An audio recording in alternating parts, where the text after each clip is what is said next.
مرثیے کے شعر نہیں پڑھتی تھی، غم کے اشعار نہیں پڑھتی تھی، بلکہ جب مجاہدین میدان میں اترتے تھے ان کو جوش دلانے کے ایسے اشعار پڑھتی کہ کوئی پیچھے مڑنا بھی پسند نہیں کرتا۔ عورت بول رہی ہے، عورت کے شعر و شاعری میں تو اپنے بیٹوں کو اپنے اشعار سے ایسا مضبوط کر کے میدان میں اتاری تھی۔ کہاں ہے وہ مائیں آج بچوں کے لیے خوفزدہ ہوتی ہیں؟ کہاں وہ ماں ہے جو 4 جوان بیٹوں کو میدان میں اتار کر پھر پیچھے کھڑی ہو کر شعر و شاعری بھی کر رہی ہے صرف اس بات پر کہ تم دنیا کی اس عظیم قوم سے وابستہ ہو جس کا امیر محمد رسول اللہ ہے، جس کے رسول محمد رسول اللہ ہے۔ وہ اشعار میں ایسی باتیں کہتی ہیں۔ اتفاق ایسا ہے کہ اس جنگ قادسیہ میں حضرت خنسا کے 4 بیٹے شہید ہوئے، 4 بیٹے ایک ساتھ انتقال کیے۔ تو عرب میں یہ بات پھیل گئی کہ خنسا اب کیسے مرثیہ پڑے گی؟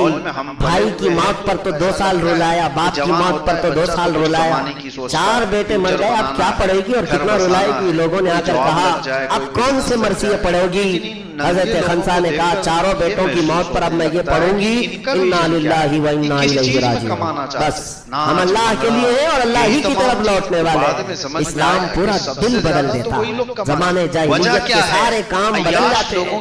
یہ آج کیسی بات ہے کہ اسلام میں پیدا ہوئے، اسلام میں بڑے ہو، لیکن جاہلیت کے افعال اور کردار آج بھی تمہارے اندر پائے جاتے ہیں، کچھ ہندوؤں کے، کچھ کرسچنوں کے، کچھ پتہ نہیں کہاں کہاں کے۔ تمہارے گھروں میں یہ سب رسومات گھر کرنے لگ گئے۔ وہ ایسے تھے کہ دین میں آنے کے بعد پرانی ساری چیزیں ایسے نکال دیتے تھے، تبدیلی آتی تھی۔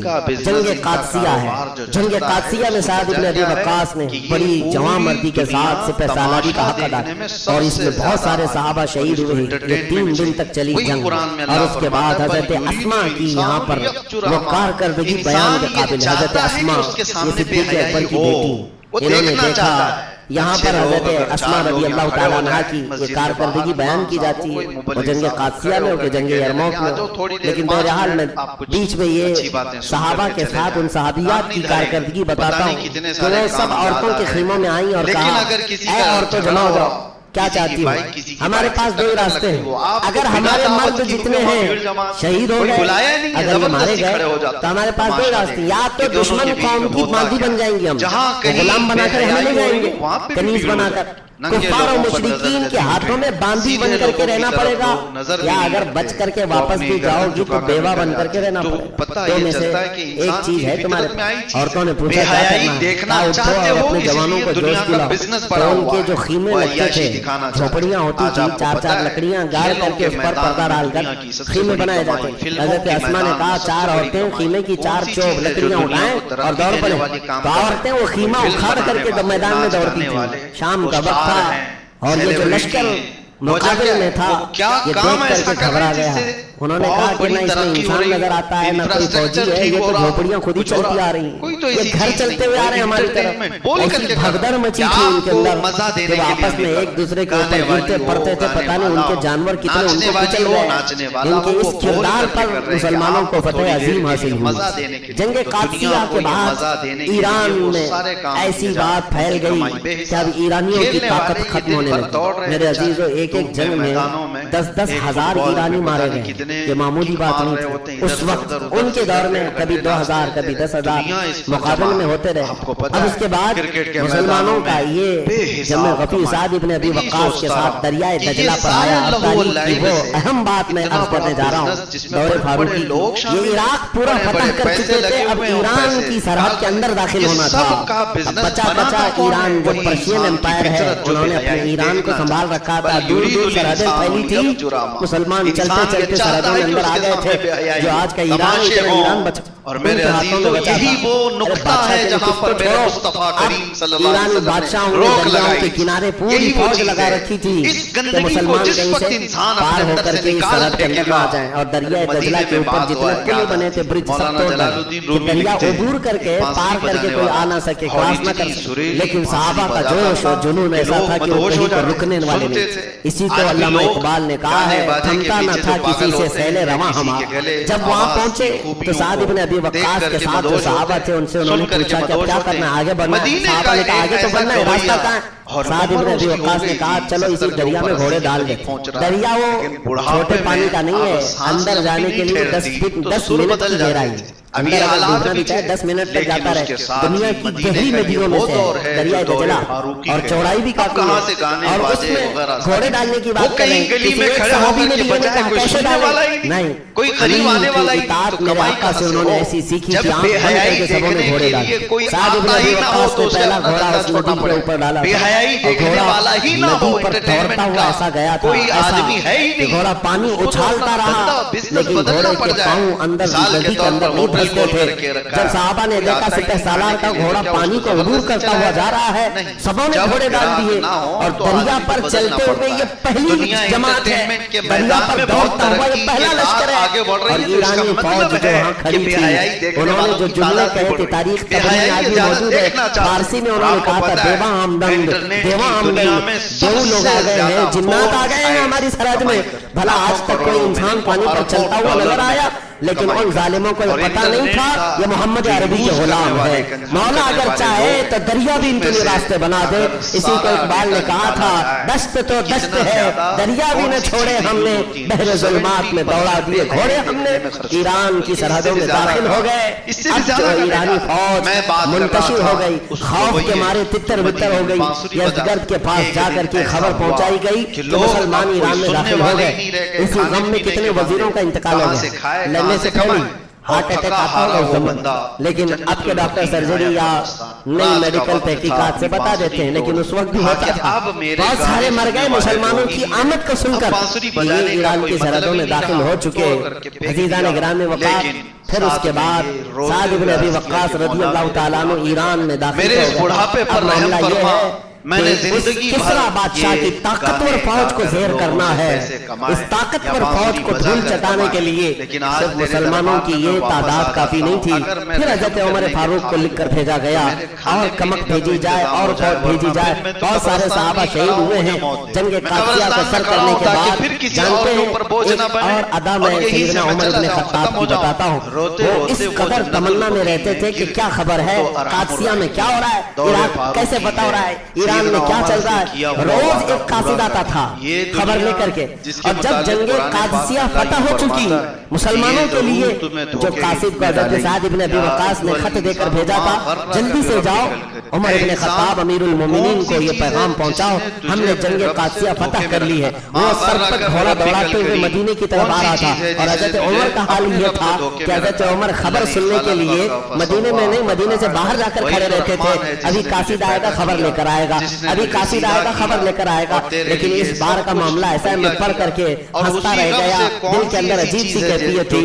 حضرت عمر کھڑے ہیں اور قاصد خبر لے کر کے آیا, وہیں سے آپ اس کو پوچھنے لگے کیا خبر ہے قادسیہ کی. وہ قاصد پہچانتا نہیں تھا, وہ گھوڑا دوڑاتا جا رہا ہے اور خبر دیتا جا رہا ہے ایسا ہوا ہے ویسا ہوا ہے, اور حضرت عمر گھوڑے کی دم پکڑ کر کے دوڑتے ہوئے جا رہے ہیں اور خبر سنتے ہوئے جا رہے ہیں, اور وہ ان کو دوڑا رہا ہے اور خبریں سنا رہا ہے. حضرت عمر دوڑتے دوڑتے تھک گئے اور گھوڑے کے پیچھے آئے. مدینے میں مدینے والوں نے دیکھا, اس گھوڑے سوار کو کہا رے میاں امیر المومنین کو کیوں دوڑا رہے ہو؟ وہ ڈر کے مارے اتر گیا, کہا یہ امیر المومنین ہے, میں ان کے لیے خبر لے آیا. حضرت عمر اپنی امامہ کو اتارتے کہتے ہیں کوئی بات نہیں, اور دوڑو اور خبریں سناؤ, اور دوڑو اور خبریں سناؤ اسلام کی فتح کی, اسلام کی پھیلنے کی بشارت. اس کے بعد آپ نے خطبہ دیا, کہا اے لوگوں عمر کی کبھی یہ خواہش نہیں ہے کہ لوگوں کو اپنا غلام بنائے, میں اللہ کا بندہ ہوں اور اسی طرح جینا چاہتا ہوں جیسے اللہ کا بندہ ہو. مجھے اس بات کی خوشی نہیں ہوگی کہ کوئی میری تعریف کرے یا میرے گھر پر میرے دروازے پر آنے سے گھبرائے. مجھے اس بات کی خوشی ہوگی کہ کوئی بھی شخص اپنی ضرورت کے لیے مجھے یاد کرے اور میں اس کے کام آ جاؤں. یہ خطبے میں آپ نے فرمایا تھا. اس کے بعد پھر اب دور آتا ہے, پھر اب دور آتا ہے سیدنا خالد بن ولید کا. حضرت خالد بن ولید رضی اللہ تعالیٰ عنہ حضرت عمر فاروق کے چہتے صحابی یعنی چہتے دوست حضرت ابو عبیدہ بن جراح یہ عشرہ مبشرہ میں سے ہیں, اور بہت سارے فتوحات میں آپ کا کردار رہا ہے. حضرت ابو عبیدہ بن جراح کو ملک شام کی فتح کے لیے بھیجا گیا. حضرت خالد بن ولید وہیں تھے. حضرت خالد بن ولید اپنی فوج کو لے کر حضرت ابو عبیدہ بن جراح کے ساتھ مل گئے, اور ہوا یہ حمص میں, یعنی اس وقت کا جو ایک مشہور علاقہ تھا, آج بھی وہ حمص ہی کہلاتا ہے, ملک شام میں عیسائیوں کا مرکز تھا. اور وہاں کے بطری کو یعنی بڑا جو پادری تھا اس کے گھر یا وہاں کا جو بادشاہ تھا، بادشاہ کا جو نائب ہوا کرتا تھا اس کے گھر بیٹھا ہوا تھا، وہ لوگ شراب پی پی کر کے مستیاں کر رہے تھے، خوشیاں منا رہے تھے۔ عیسائیوں میں شراب پینے کو سب سے بڑی خوشی سمجھی جاتی، اور اس وقت سب بدمست تھے، رات کا وقت تھا۔ حضرت خالد بن ولید رضی اللہ تعالیٰ عنہ حمص کے اس قلعے میں داخل ہو گئے، اور یہ شراب کے نشے میں چور تھے، ان کو پتہ ہی نہیں کون شہر میں داخل ہوئے، اور حضرت خالد بن ولید جیسی آئے سارا نشہ اتر گیا، جتنی شراب پی تھی، جتنا بھنگ پیا تھا سب نکل گیا، اور سب دوڑے دوڑے دیکھتے ہوئے ادھر ادھر بھاگتے رہے، اور حضرت خالد بن ولید سے نے کہا حضرت ابو عبیدہ بن جراح کے پاس، اور کہا کہ ہم صلح کرنا چاہتے ہیں۔ حضرت ابو عبیدہ بن جراح نے ان سے صلح کی، ایک طرف حضرت خالد بن ولید جنگ کرنے آئے تھے، دوسری طرف ابو عبیدہ بن جراح صلح کر رہے تھے، اور اسی اثنا میں دمشق جو آج بھی راجدھانی ملک شام کی، حضرت خالد بن ولید کا صرف چل کر کے آنا تھا، جنگ کرنا نہیں تھا، ان کو صلح پر مجبور کر دیا، صرف چل کر کے آئے، اور اس کے بعد حضرت ابو عبیدہ بن جراح نے صلح کر لی، تو ملک شام کا یہ دمشق علاقہ سب سے پہلے اسلام میں آیا۔ یہ رومن امپائر کو چھیڑ دیا تھا، اس وقت کے سپر پاور، دوسری سپر پاور طاقت روما کو چھیڑ دیا اور دمشق کو حاصل کر لیا۔ سیدنا خالد بن ولید کی ایک ادا بڑی پسند آتی، ایک اور علاقہ عیسائیوں کا تھا حمص کے بعد، وہاں آپ اپنے جوان لشکریوں کو لے کر پہنچے تھے۔ عیسائی بڑے مکار اس وقت بھی ہیلے کرتے تھے اور کسی نہ کسی طرح حربے سے گمراہ کرنے کی کوشش کرتے ہیں۔ انہوں نے دیکھا دمشق ہمارے ہاتھ سے گیا ہے، حمص چلا گیا ہے، اور جس علاقے میں حضرت خالد بن ولید آئے وہاں عیسائیوں کا ایک مضبوط قلعہ تھا، اور شہر کے اطراف قلعہ بنایا جاتا تھا۔ قلعہ کیسے ہوتا تھا؟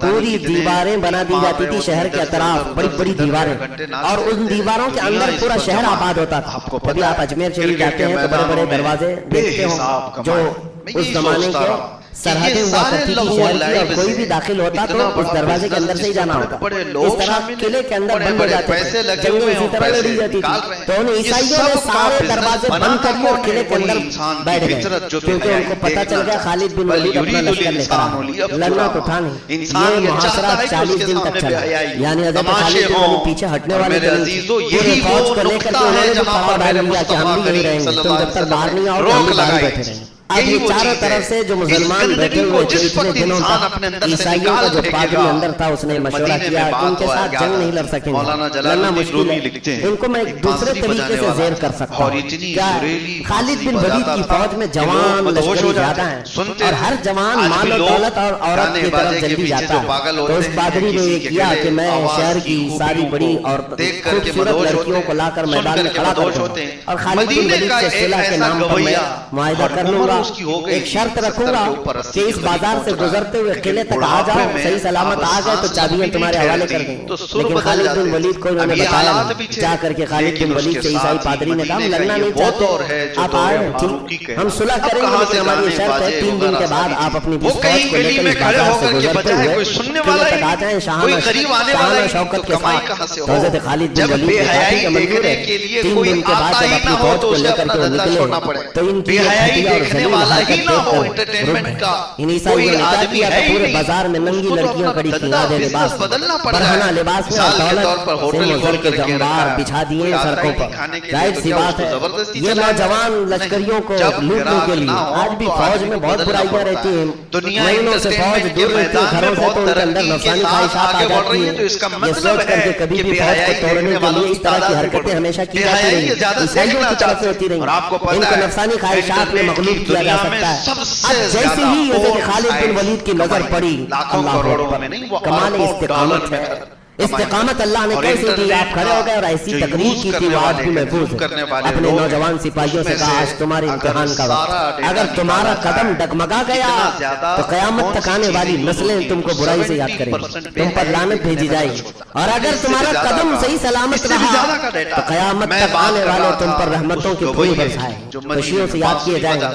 وہ جوانوں نے پوچھا ہمیں کیا کرنا ہے؟ خالد بن ولید نے کہا بس سنت مصطفیٰ پر عمل کر۔ میں نے رسول اللہ کو دیکھا ہے کہ جب میرے آقا مدینے کے بازار میں گزرتے تھے تو آنکھیں نیچی کر چلتے تھے، حضور کی نگاہیں نیچی ہوتی، بس تم اس سنت پر عمل کر کے جاؤ اے نوجوانوں۔ اسی لیے میرے آقا نے فرمایا النظرۃ سہم من سہام الشیطان، نظر جو ہے شیطان کے تیروں میں سے ایک تیر ہے، سب سے پہلے تمہاری نظر دھوکہ کھاتی، تم اجنبی عورتوں کے اوپر نظر ڈالتے